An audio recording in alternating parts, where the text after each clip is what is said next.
श्री राम में मोह का कारण ही नहीं है।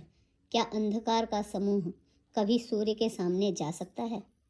भगवान प्रभु श्री रामचंद्र जी ने भक्तों के लिए राजा का शरीर धारण किया और साधारण मनुष्यों से अनेकों परम पावन चरित्र किए।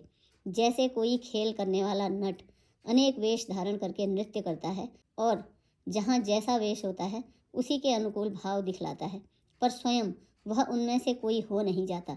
हे गरुड़ जी, ऐसी ही श्री रघुनाथ जी की यह लीला है जो राक्षसों को विशेष मोहित करने वाली और भक्तों को सुख देने वाली है।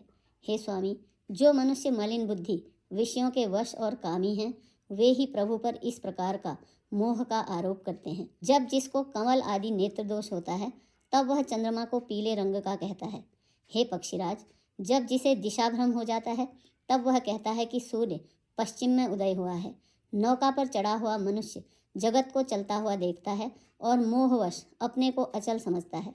बालक घूमते हुए चक्राकार दौड़ते हैं, घर आदि नहीं घूमते, पर वे आपस में एक दूसरे को झूठा कहते हैं।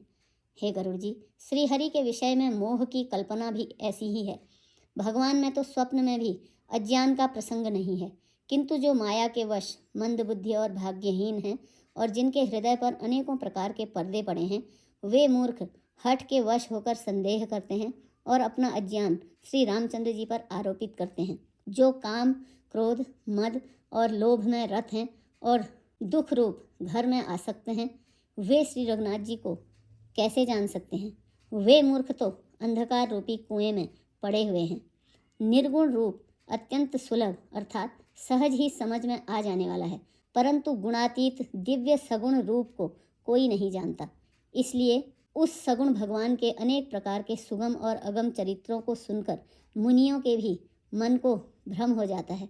हे पक्षीराज गरुड़ जी, श्री रघुनाथ जी की प्रभुता सुनिए। मैं अपनी बुद्धि के अनुसार वह सुहावनी कथा कहता हूँ। हे प्रभु, मुझे जिस प्रकार मोह हुआ वह सब कथा भी आपको सुनाता हूँ। हे तात, आप श्री रामचंद्र जी के कृपा पात्र हैं। श्री हरि के गुणों में आपकी प्रीति है, इसीलिए आप मुझे सुख देने वाले हैं। इसी से मैं आपसे कुछ भी नहीं छिपाता और अत्यंत रहस्य की बातें आपको गाकर सुनाता हूँ। श्री रामचंद्र जी का सहज स्वभाव सुनिए। वे भक्त में अभिमान कभी नहीं रहने देते, क्योंकि अभिमान जन्म मरण रूप संसार का मूल है और अनेक प्रकार के क्लेशों तथा समस्त शोकों को देने वाला है। इसीलिए कृपानिधि उसे दूर कर देते हैं, क्योंकि सेवक पर उनकी बहुत ही अधिक ममता है।